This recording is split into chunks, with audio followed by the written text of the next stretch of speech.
القلب إيمانا ويبقى العقل حيرانا. بسم اللہ الرحمن الرحیم. بسم اللہ الرحمن لا الہ الا اللہ محمد رسول اللہ صلی اللہ علیہ وسلم. وہ بندہ ایمان نہیں گستاخ رسول ہے جس وجہ سے میں اس کو قتل کیتا. گستاخ میں بھی خاندار کی بات دساں دوبارہ دسو جی کوئی. وہ اللہ دے نبی نہیں منیندا. صحیح ہے. کیا آخدا وہ الفاظ کے ہیں؟ وہ دے الفاظ ہیں کہ نبیاں دے پاس کچھ نہیں، وہ بیچارے تساں فرق پڑھو سنتا نہ، یعنی کہ فرض پڑھو صرف سنتا نال، کوئی تعلق نہیں. خرد کا نام جنوں پڑ گیا، جنوں کا خرد، جو چاہے آپ کا حسن کرشمہ ساز کرے.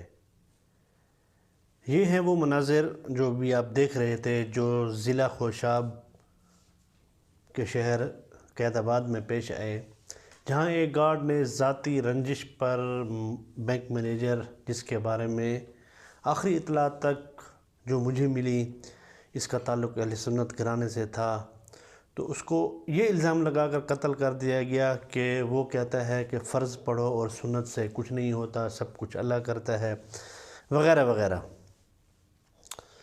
اور اس کے اوپر الزام لگا دیا گستاخ نبی ہونے کا.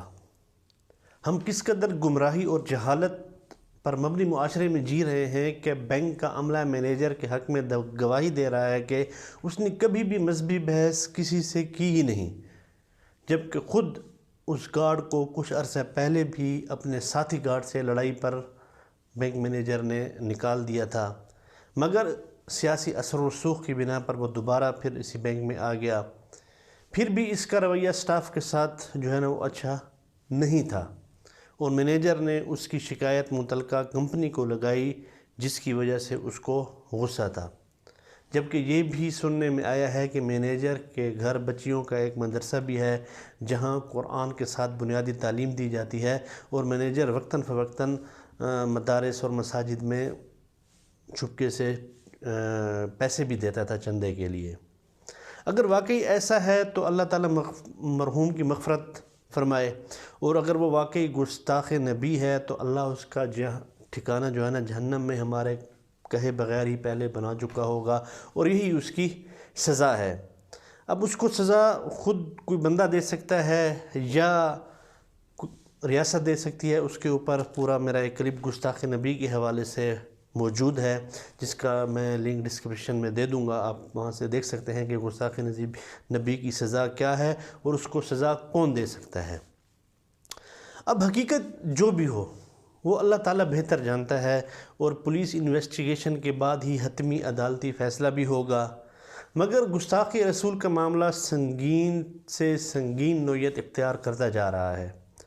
بصیرت اور حقائق کی بجائے جب فیصلے جذبات کی بنیاد پر ہونے لگیں گے اور کسی معقولیت اور ضروری ثبوتوں کی ضرورت محسوس نہیں کی جائے گی، تو پھر یہی کچھ ہوگا اور اسی طرح ہوتا رہے گا. اس کا نتیجہ یہی نکلے گا کہ اب کوئی بھی نہ سمجھ اٹھ کر اپنے جاہل مولوی کی پڑھائی ہوئی جہالت پر مبنی پٹی اور سمجھائی ہوئی بے تکی منطق کو سند بنا کر کسی بھی مسلمان پر گستاخی کا لیبل لگا کے اسے قتل کر دے گا. اب گہرائی میں جایا جائے اور دیکھا جائے تو اب بھی ایسے بریلوی مکتبہ فکر کے لوگ موجود ہیں جو دیوبندیوں اور اہل حدیث کو گستاخ سمجھتے ہیں. ان کے مولوی صبح شام اپنے بے علم ہم نواؤں اور نامعقول پیروکاروں کو یہی سمجھا رہے ہیں، یہی سبق پڑھا رہے ہیں اور بے تک کی باتیں بتا رہے ہیں. ادھر دوسری طرف دیکھا جائے تو شیعوں کے ہاں سب سنی جو ہیں جو اور اہل حدیث وہ گستاخ اہل بیت ہیں اور یزیدی ہیں، اور ابو طالب کے ایمان کا انکار بھی ان کے نزدیک جو ہے نا وہ کیا ہے، کفر ہے. ایسے میں کیا دیوبندی اور اہل حدیث مسلمان شیعوں اور بریلویوں کے محبت رسول و محبت اہل بیت کے خود ساختہ پیمانوں پر پورا اتر سکتے ہیں، یا پھر نبی اور آل نبی سبھی کو خدائی مقام دے کر ہی دیوبندی اور اہل حدیث کے الزام سے بچ سکتے ہیں؟ یہ ایک سوالیہ نشان ہے. گستاخ رسول کے حوالے سے حالیہ شدت پسندی اور اندھی جذباتیت کے اس پہلو پر ایک نہایت ہولناک صورتحال کا سامنا کیا جا رہا ہے. اب آپ کس کا ساتھ دو گے، نام نہاد غازی کا یا مبینہ گستاخ کا؟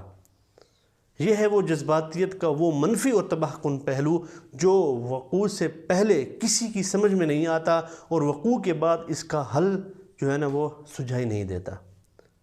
اللہ ہم مسلمانوں کے حالات پر رحم کرتے ہوئے عقل سلیم عطا کرے اور ایسی جذباتیت اور ناسمجھی سے سب مسلمانوں کو دور رکھے، کیونکہ لمحے خطا کرتے ہیں اور پھر صدیاں جو ہے نا اس کی سزا پاتی ہیں۔ وما علینا الا البلاغ۔ السلام علیکم۔